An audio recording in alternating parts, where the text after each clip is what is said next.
నీ పార్టీకో గుర్తుంది, ఆ విషయం గుర్తుందా? బాబు పార్టీకి ఓ గుర్తుంది, ఆ విషయం మీకు బాగా గుర్తుంది. ఇప్పుడు మీ పార్టీకి గుర్తు లేకుండా పోతోందన్న విషయం గుర్తు పెట్టుకోండి. సొంత పార్టీ గుర్తు ఏదో గుర్తు పెట్టుకోవలసిన మీరు బాబు పార్టీ గుర్తును గుర్తు పెట్టుకుంటున్నారు. సార్, ఒక్క విషయం గుర్తు పెట్టుకోండి. గ్లాసు గుర్తు నీ పార్టీ గుర్తు అని గుర్తు పెట్టుకోలేనంతగా ఎందుకు మారారు? గుర్తు పెట్టుకోవలసిన విషయాన్ని గుర్తుంచుకోకుండా ఎవరో గుర్తును మీరు గుర్తు పెట్టుకుంటే మీరు ప్రజలకు గుర్తు లేకుండా పోతారు. ఈ విషయాన్ని గుర్తుంచుకోండి సార్. ఇప్పుడు ఇదంతా ఎందుకంటారా? కేంద్ర ఎన్నికల సంఘం ఏపీలో సమీక్ష నిర్వహించింది. గుర్తింపు పొందిన పార్టీలను ఆహ్వానించింది. వారి వారి అభ్యంతరాలను స్వీకరించింది. కానీ విచిత్రం ఏంటంటే చంద్రబాబుతో కలిసి పవన్ కళ్యాణ్ సిఈసిని కలిశారు. అయ్యా పవన్ కళ్యాణ్ గారు, ఏ హోదాలో మీరు సిఈసి సమీక్షకు వెళ్లారు?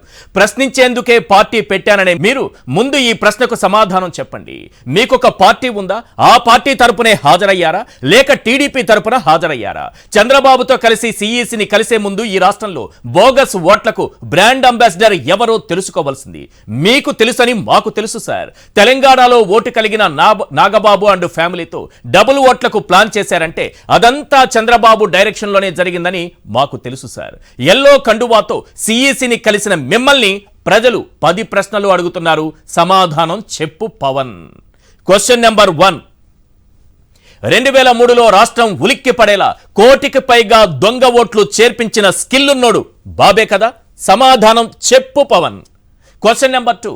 2019లో ఐటీ గ్రిడ్ పేరుతో డేటా తస్కరించి దొంగ ఓట్లు చేర్పించిన ఘనుడు బాబే కదా? సమాధానం చెప్పు Pawan. Question number 3.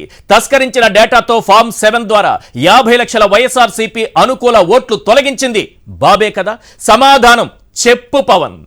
Question number 4. 2019లో అధికారాన్ని అడ్డుపెట్టుకుని 68 లక్షల దొంగ ఓట్లు చేర్పించిన విజన్ ఉన్నోడు బాబే కదా? సమాధానం చెప్పు పవన్. Question number 5. కుప్పంలో పక్క రాష్ట్రాల నుంచి 48,000 దొంగ ఓట్లు చేర్పించి ఈసీకి పట్టుబడింది బాబే కదా? సమాధానం చెప్పు పవన్. Question number 6. ఒకే ఇంటి నంబర్పై గుంటూరులో 800, విజయవాడలో 500 దొంగ ఓట్లు చేర్పించింది బాబే కదా? సమాధానం చెప్పు పవన్. Question number 7. తెలంగాణ ఎన్నికలు ముగియగానే డబుల్ ఓట్లకు హైదరాబాద్లో కేంద్రాలను ఓపెన్ చేసింది బాబే కదా? సమాధానం చెప్పు పవన్. Question number 8. చంద్రబాబు సూచనలతో ఏపీలో నాగబాబు అండ్ ఫ్యామిలీ డబుల్ ఓట్లకు అప్లై చేసి దొరికిపోయింది నిజమే కదా? సమాధానం చెప్పు పవన్. Question number 9. లక్షలాదిగా డూప్లికేట్ డబుల్ ఓట్లు చేర్పించి దొంగే దొంగ దొంగ అని అరుస్తోంది నిజమే కదా? సమాధానం చెప్పు పవన్. Question number 10. నాడు బాబు చేర్పించిన దొంగ ఓట్లు ఈసీ తొలగిస్తుంటే పచ్చమంద గుండెలు బాదుకుంటోంది నిజమే కదా? సమాధానం చెప్పు పవన్. ఈ 10 ప్రశ్నలకు పవన్ కళ్యాణ్ సమాధానం చెప్పాలి.